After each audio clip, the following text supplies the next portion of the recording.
Welcome to the Wayne Bennett Podcast, celebrating West Virginia's people, places, and the culture of Southern Appalachia. Now here's your host, Wayne Bennett. Welcome to Wayne Bennett's Podcast. My name is Wayne Bennett, and this is episode 108. It's August the 2nd, 2023, and football practice started this week for local high schools. The temperatures dropped about 15 degrees. And today our guest is he's a former athlete, teacher. He was a longtime high school coach, baseball coach at Independence High School, and now assistant coach at WVU Tech. Great guy, Mr. Joe Goddard. Joe, welcome. Thank you. Glad to be here. You grew up in Slab Fork, didn't you? Yes, I was born in Beckley. My dad was a coal miner, and I lived in Slab Fork until I was 10 years old. We moved to Arizona for 1 year. My youngest sister, had some asthma and so forth. We moved out there for a year, and then came back to West Virginia a year later. Lived in Fayette County, Greenbrier County first, and then we moved to Fayette County. Then we moved back to Raleigh County, and Dad got his job back at Slab Fork, and so that's where I was at the rest of the time.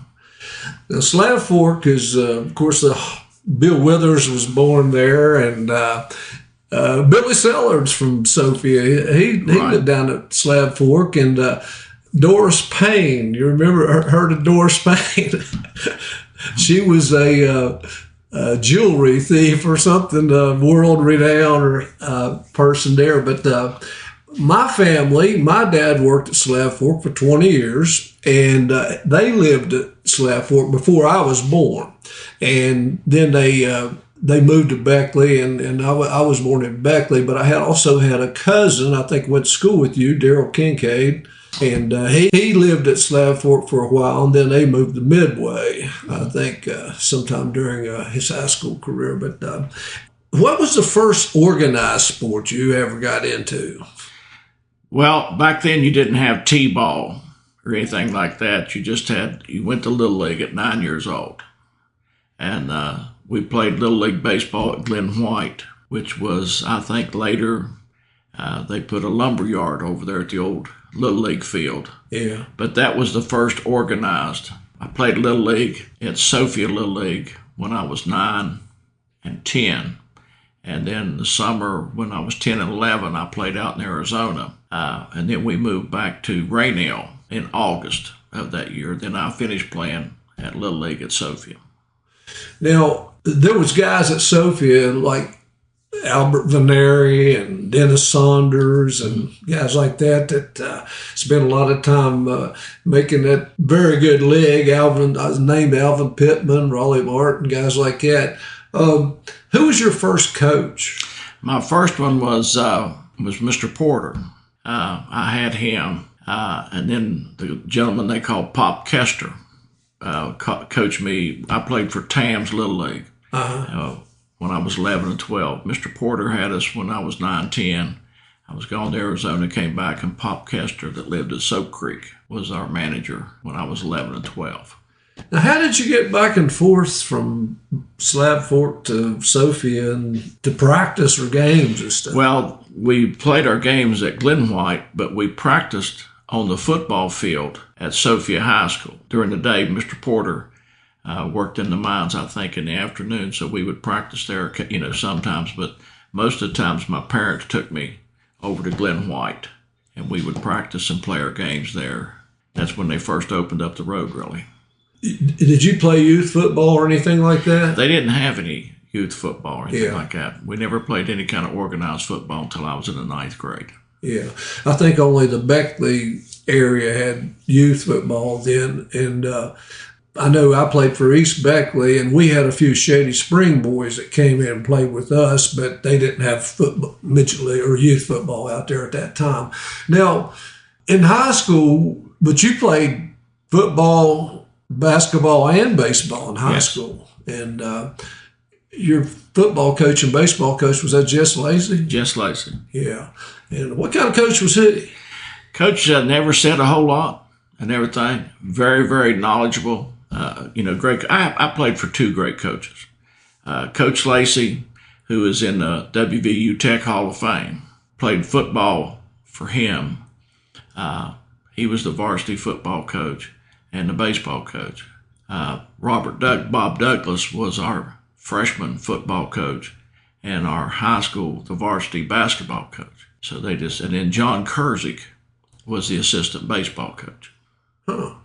Now, Coach Douglas, when I was working down at Sophia Elementary, he was still coaching basketball. Great guy, man. I mean, just nicest person in the world. And I coached 6th grade basketball team, and Richard Colcerto coached the 8th grade basketball team, and he would let us come down. Back then, the season lasted all the way through the winter and whenever you could get a game.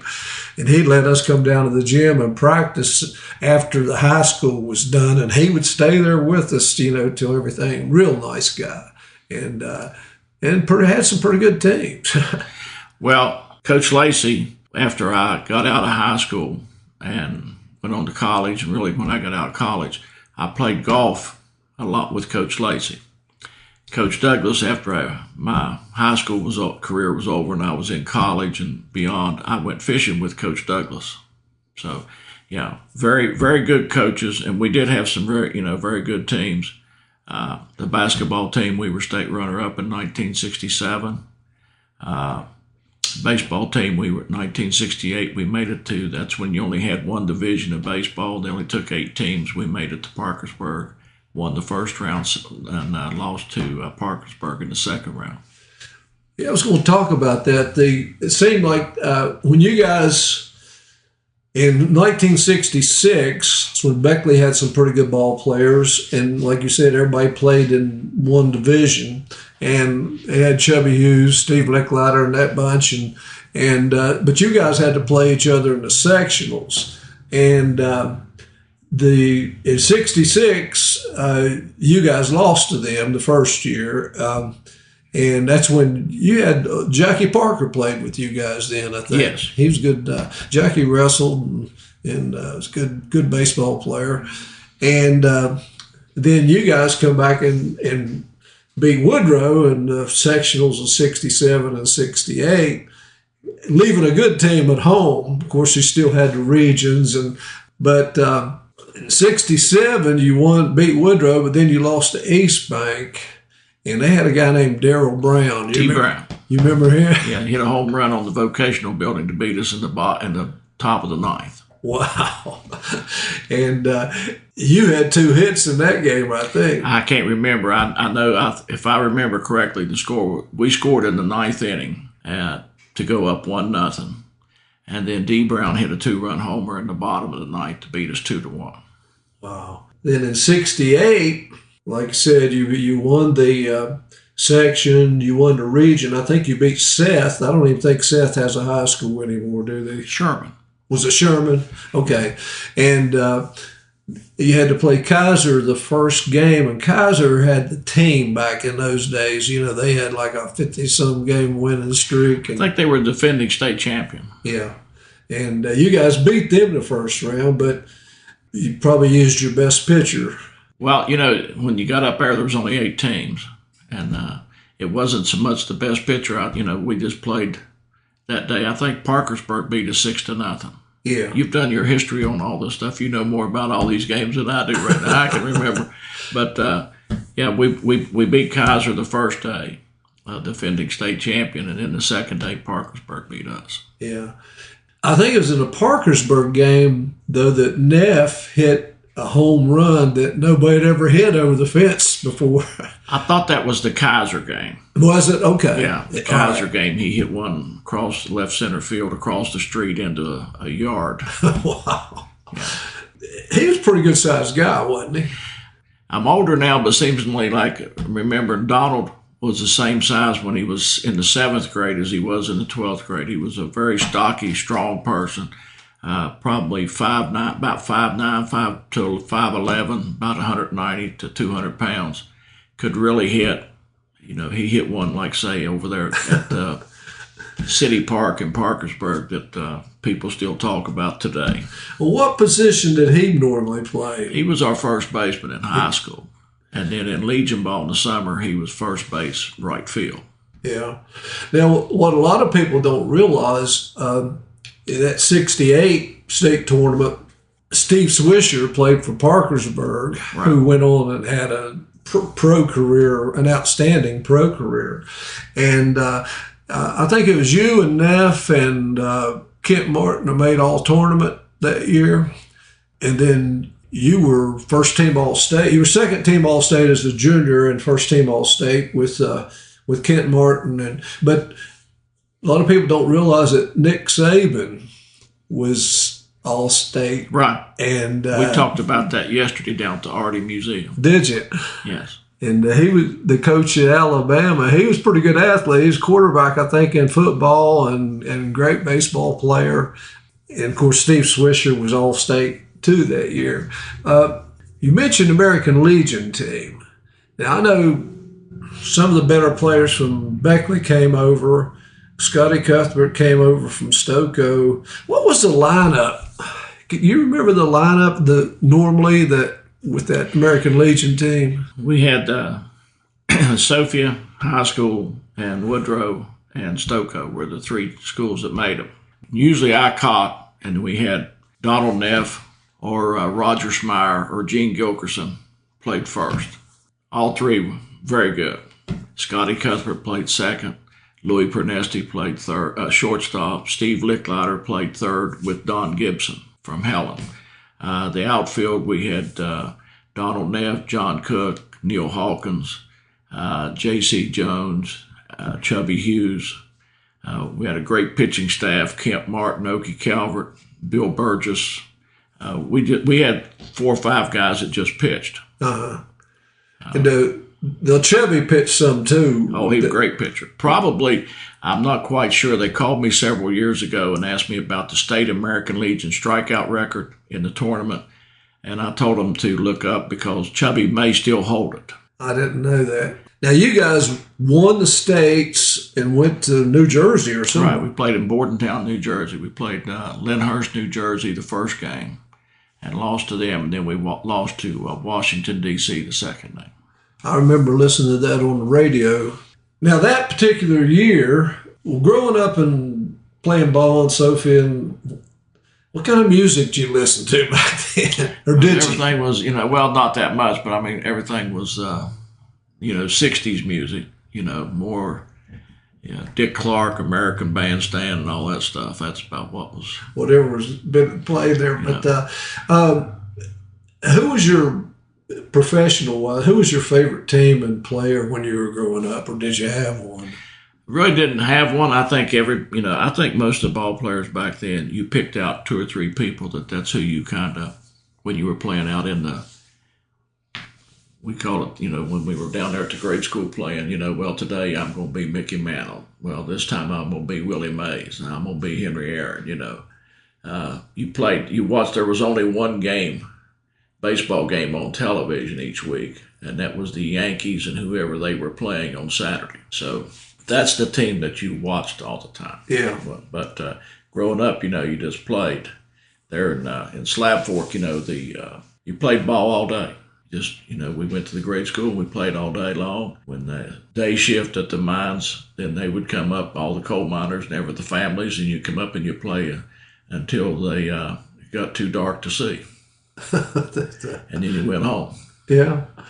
Well, a lot of the coal camps had teams and played in that Raleigh County League and Southern West Virginia League, and some of those pretty good ball players. I think there's 2 great documentaries out there about that. Yeah. About the old leagues, and I think every town had a team. I'm not sure if Slab Fork did, but I know Glen White. And then all these teams, every little town had a team that they played on the weekends. Yeah, they used to play down where Raleigh Motor Sales was there, and from stories that I've heard, guys like Stan Musial would even come down playing with the Williamson team for a little bit. When we played Legion ball at Williamson, they kept telling us about a home run that Stan Musial hit that was across the right field fence, halfway across the football field on a porch. So I don't know if it's true or not. That's what we were told when we went there. Well, I think the leagues got so competitive that the coal companies every once in a while would hire a pro or whatever to come in and kind of solidify the teams. You know, got a little pretty competitive. But now, after you graduated, coach down at Marshall, Jack Cook, he recognized the local talent. He took 4 of you guys from around the area. Right. Myself, Kent Martin, Chubby Hughes, and Steve Licklider. And I know Chubby and Steve, I've heard say before that they wanted to go down there and play basketball and baseball. Well, I didn't know that, but I knew they were there for a short period of time. Yeah, and it didn't quite work out for them, and so they left after or in the middle of the first year, I guess. I don't know how that worked. But Chubby ended up down at West Virginia State and had a good career down there in basketball and baseball. And then Steve went down to Morse Harvey, and actually Steve's going to be on one of our podcasts here in a couple of weeks, supposed to be downtown, and I'll talk to him a little bit.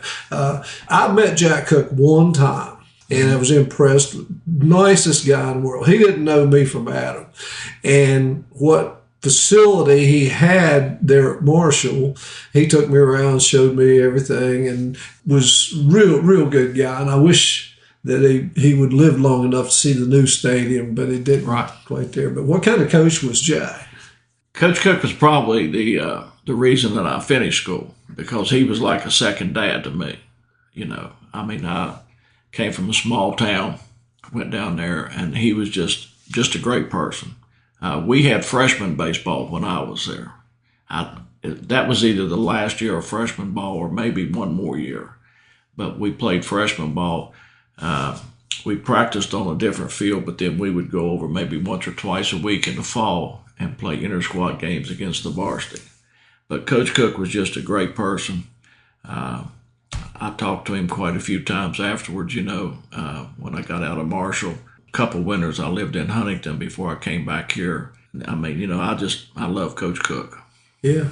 Now, you got drafted in 1972? 71. 71. Right. I got drafted after my junior year at Marshall by San Diego, and then started playing professional ball, and I was kind of all over the place after that. Now, San Diego was the first year that they were a new team back at that time, weren't they? And you were an 8th round draft pick. Where'd you go when you first got drafted? Well, the first year that I signed, the story kind of goes like this. I was supposed to go play in what was called the Southern Illinois Collegiate League. Joe Carbone, who was a longtime coach at Ohio University, was our graduate assistant. He got me a spot to go play summer baseball out there. You didn't have cell phones and all that, so the day of the draft, nobody called me. The next day, I had a plane ticket to go out to Illinois to start playing this collegiate summer league. Didn't hear anything that morning, so I went to Charleston. I was in the airport, and Coach Cook called me, and he said, what are you doing? I said, well, I'm getting ready to get on the flight to head out to Illinois. And he said, well, I don't know what to tell you to do. He said, because you got drafted in the 8th round by San Diego. And I said, well, Coach, I got a plane ticket here, and I'm leaving in 15 minutes, and I really don't know what to do. And so I flew to Chicago.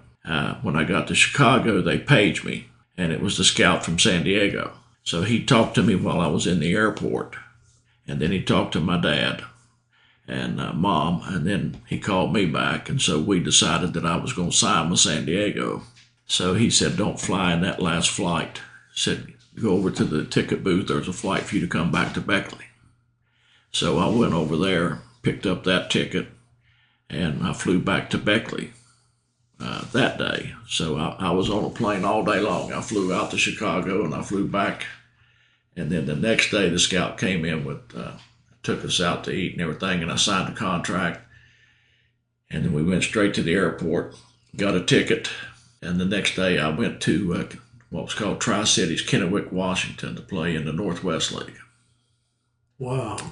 So a matter of 3 days. Had you ever flown before? One time. One time. We flew when we won the American Legion State Championship. We flew to Bordentown, New Jersey. Okay. But I did all that in about 3 days. Wow. So Now, you ended up in Louisiana somewhere, didn't you? Well, the first year of Northwest League was Oregon, Washington, and Idaho. And then we had a Class A team in the California League that I skipped the next year. I went straight to Double-A, and that was in Alexandria, Louisiana. And that summer I got called up to the major leagues twice. And then the next year, 73, I spent back in Double-A in Louisiana. Then 74 and 74, I split part of it in Louisiana and Double-A, and then I was in Hawaii and Triple-A. And then the same thing in 75. And then 76, I was a player coach in Double-A in Amarillo, Texas. Now, you had the coach, Claude Osteen. Did he coach you? No, that's who he was with the Dodgers. That's who I got my first hit on. Oh, okay. Yeah, my coach was Duke. My first year, second year was one everybody remembers, was my manager was Duke Snyder. The old Dodger guy, wasn't he? Well, but most of the people in the San Diego organization were the old Brooklyn Dodger people. Buzzy Bavasi was the owner, general manager. You know, most of our coaches and stuff had some prior affiliation with the Dodgers. Yeah.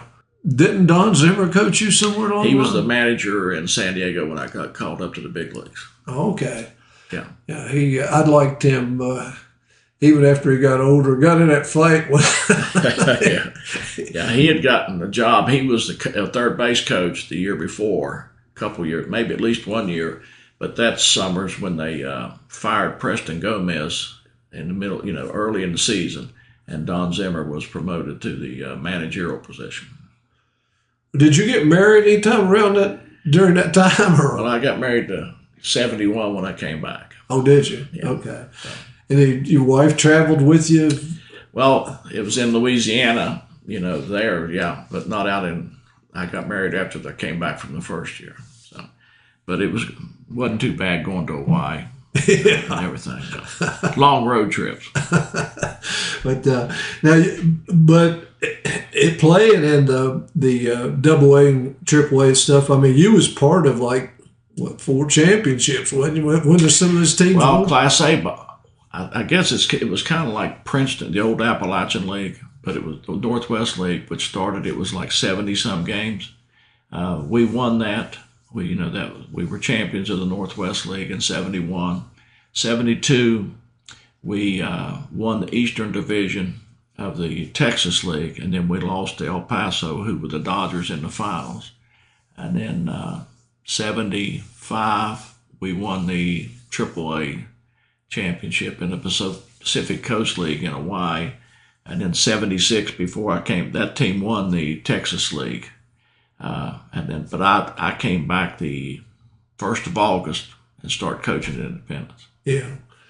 How did you get into catching? I always played shortstop and pitched. We had other, up through Little League. And Senior League, it's kind of started off like that. But when we were 15 in Senior League is when I started catching and so forth. Donald Neff had always caught most of the time on the teams like that. When my freshman year in high school, I was a shortstop pitcher. But then that summer, we for the Senior League All-Star team in Sophia is when I started catching. We won the state championship down at Watpal Park, and then we lost to Delaware in the regionals. But that's when I started catching, was when between my freshman and sophomore year in high school. Wow. When I was a 15-year-old in the Beckley Babe Ruth, we got about halfway through the season, and the only catcher we had, he got bad and quit in the middle of the season. And the coach, I'd played outfield and played third base. Coach asked me if I'd catch and didn't have much choice, And we had a pretty good ball player, pitcher David Cassidy. I don't know whether you remember David. He's from Crab Orchard, but he played at Woodrow. And the first game, he was pitching, I was catching, and I didn't know anything about catching. I went out. I was trying to work out some signals. He said, you just get behind there. I'll throw you. So I never knew what was coming. He had a little curve ball that worked pretty good fastball. And we didn't even know what a slider or anything was back in those days, but he wasn't bad. But I ended up having to catch the rest of the year, and gosh, you got to be the field general. I mean, you got to know everything that's going on, what the base runners are doing. I mean, it's a tough position. I got a lot of respect for you guys.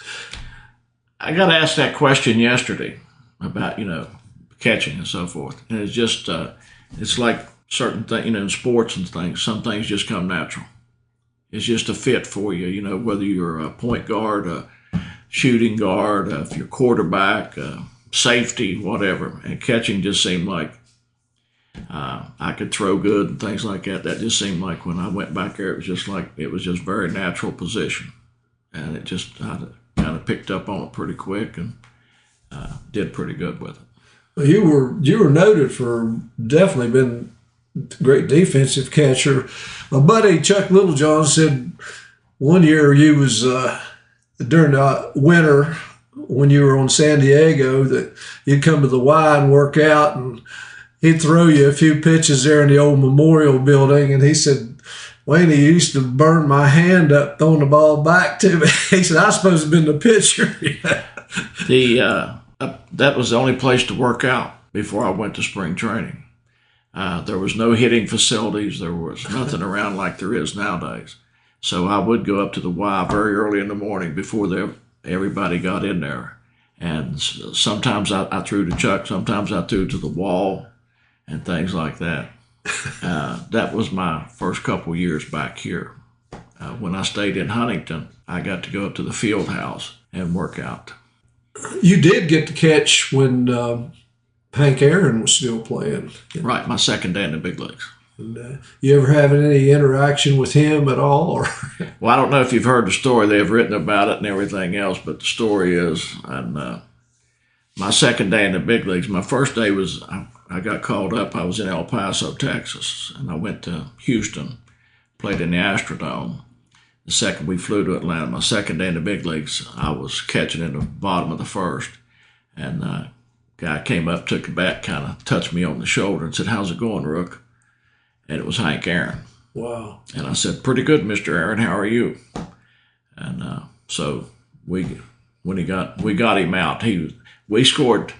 That's the thing in history there, a little bit baseball history. That day we won a doubleheader in Atlanta, but Nate Colbert, I think, hit 5 home runs. So they took Henry Aaron out after second at bat because we got way ahead, but then he came back and played the second game. But after we got it, I think he hit a fly ball, and the umpire, Augie Donatelli, said, I know you're in awe of Mr. Aaron, but you got to try to get him out. And I said, well, how many curveballs do you think we can throw, Mr. Aaron? I said, because we sure didn't throw a fastball. So, but that was my second day in the big leagues. Yeah, you didn't want to brush him back, I don't think. But you, when you give up the pro league, started coaching at Independence, and that's the first year they had a school, 76, 77. Right. Mm-hmm.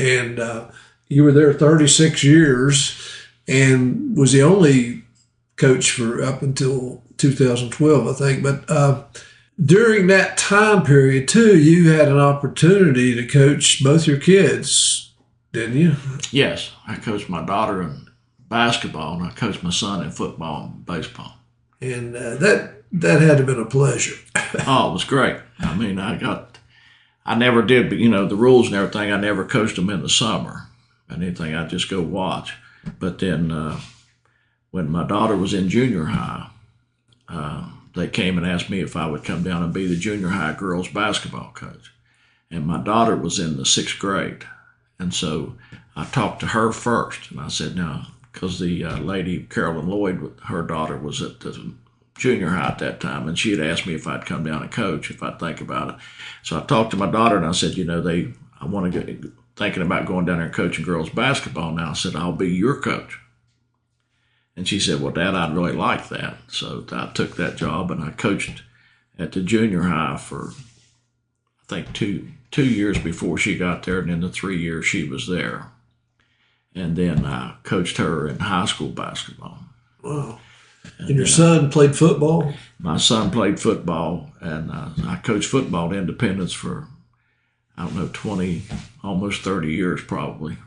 And then I coached him in 10 through 12. His freshman year was the first year that the ninth graders came to Independence. Yeah.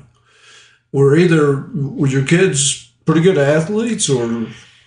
Well, my daughter played college softball at Concord, but she was also a two-time All-State volleyball player. They had great volleyball and softball and basketball for Independence, and then she two-time All-State volleyball player and played college softball.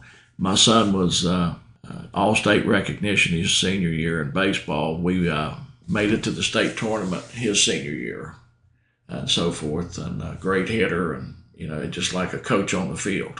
Wow, that's great. Now they're both doctors, aren't they? Right. My daughter's a sports medicine doctor in Cincinnati, and my son has finished medical school and everything, but he's doing a fellowship right now in sports medicine in Fort Lauderdale, Florida. Wow. If you ever need any medical advice, you know where to go. Their mother's very smart, Mike. Coach Cook told me that one time.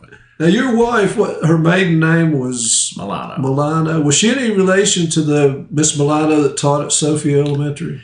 That was her aunt. Uh-huh. Yeah. She's a great teacher. Great. When I was my wife's brother was on the basketball team at Sophia that we went to 67 when we went to the state tournament in Morgantown. Wow. He played center for us. Now, you had a state runner-up team at Independence in 1989, and you had a state championship team in 1990. Who were some of those players on that team? I'm not real familiar. Well, I had Doug and Timmy Justice, Mike Lambert, Sean Wood, Brian Lester, Eddie Sears, David Justice. Steve Hugert was there in 1989. Chad Perkins that coached it. We had a really good team, very deep, pitching wise and everything. Like I say, 1989 we lost in the state championship. We had majority of the team back in 90. Still had some of the team back, and Philip Hart was all-state. I had played shortstop, third for me. I had a lot of all-staters there. I mean, it made coaching pretty easy. Yeah. Well, you had some good teams all the way through. I mean, several regional. I was very lucky. I had a community that was very supportive of what the baseball program. Great administration that supported us. And like I say, I had good players. Now, the community thought enough of you. You've received a lot of different honors over the years, and I know that's not the reason you coach, but there's nothing wrong with a good perk if every once in a while. It was actually a coach told me one time, said, Wayne, if the people think enough of you to give you something, you got to think enough of them to accept it. And in 2004, the stadium at Independence was named after you, and I know you've done a lot of work on that field. Right. And it wasn't the field wasn't readily made when you guys started playing there. And you retired in 2012. Of course, you're a member of the Marshall Athletic Hall of Fame.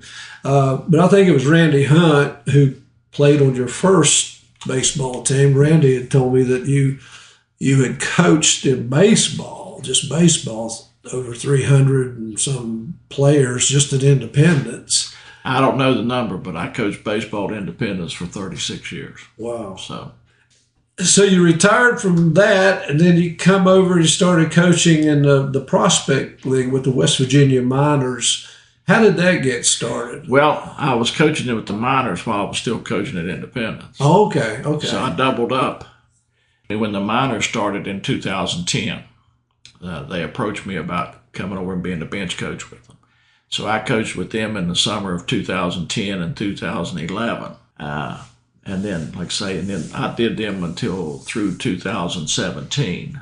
I did 8 seasons with them, but even after I retired from Independence, I didn't coach high school anymore, but I still did the summer program with the Miners for the next 6 years. And that's a pretty intensive 2 months. I mean, the travel and I mean, that's pretty tough. I mean, you go out of town, I guess 30 out of the 60 days, Right. and it's you got to love it. Well, it keeps you young. I think coaching and being around younger people, it keeps your mind going and everything like that. I really enjoyed it.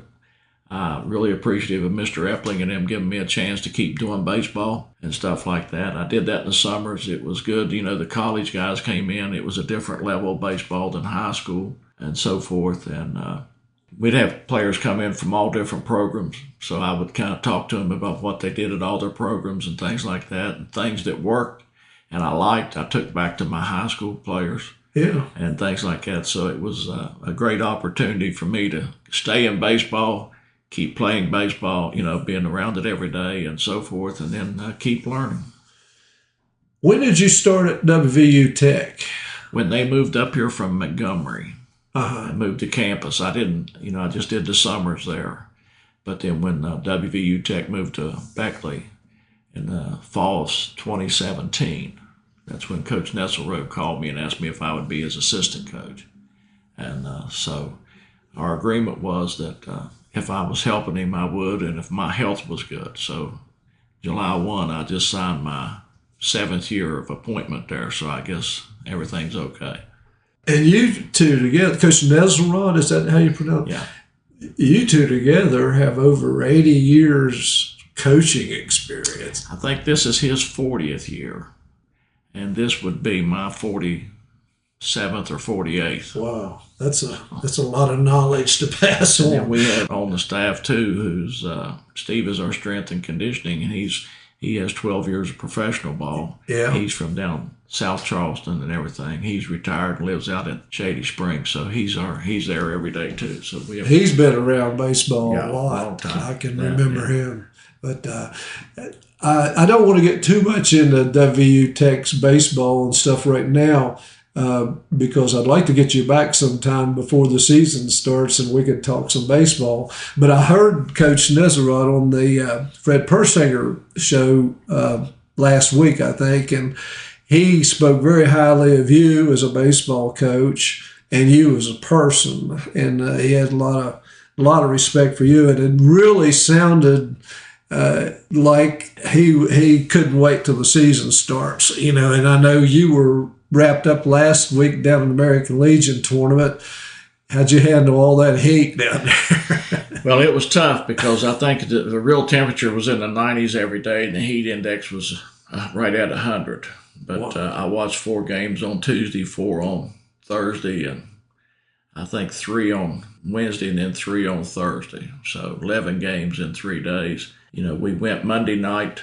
We have a player that one of our freshmen that's going to be a sophomore this year called us, and he played the last week and a half in the Appalachian League. So he was playing in Pulaski County, Virginia.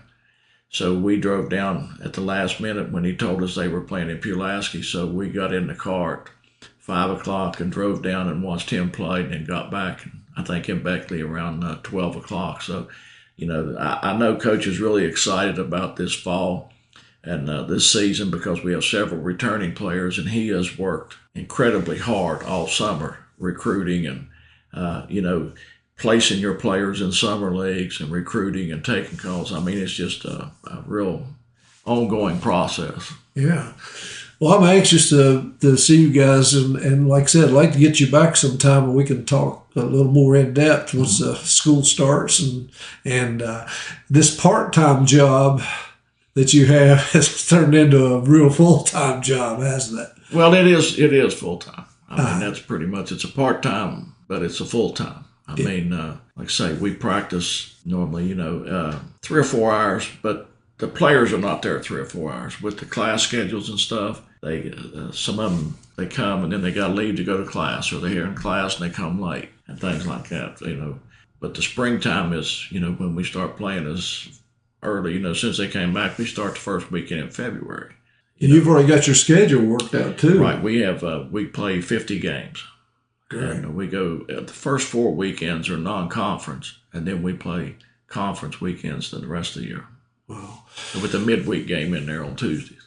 Anything on your bucket list or something that you would like to do or accomplish that you haven't, that you might happen down the road? Anything you could think of? I just enjoy being around sports. I go watch a lot of sports. I think the last couple of years is probably the first time that I haven't watched a high school football game and things like that because I'm busy doing fall baseball practice.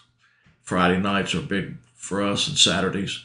I don't know as far as, a bucket list or anything like that. I've been blessed. I've been real fortunate to get to do a lot of things with baseball and other sports. I've got to meet a lot of nice people and everything like that. I just like going out and being around. I go out and coach baseball and stuff. Like I say, the other night, Monday, I went up, we worked in the office all day on scholarships and making sure everybody had dorm rooms and things like that. And then we got a call that our player was playing in Pulaski, so we loaded up and drove down and watched a 9-inning game, a great ball field, everything like that. I just get a lot of, satisfaction watching the players be successful, I think. That's great. That's great. Well, you've touched many lives and positively and teaching and coaching, and I hope you can continue as long as you want to. And I appreciate you coming and talking to me. Well, thank you for having me. Anybody else out there that'd like to be on our program, you can contact me at awbennett50@gmail.com.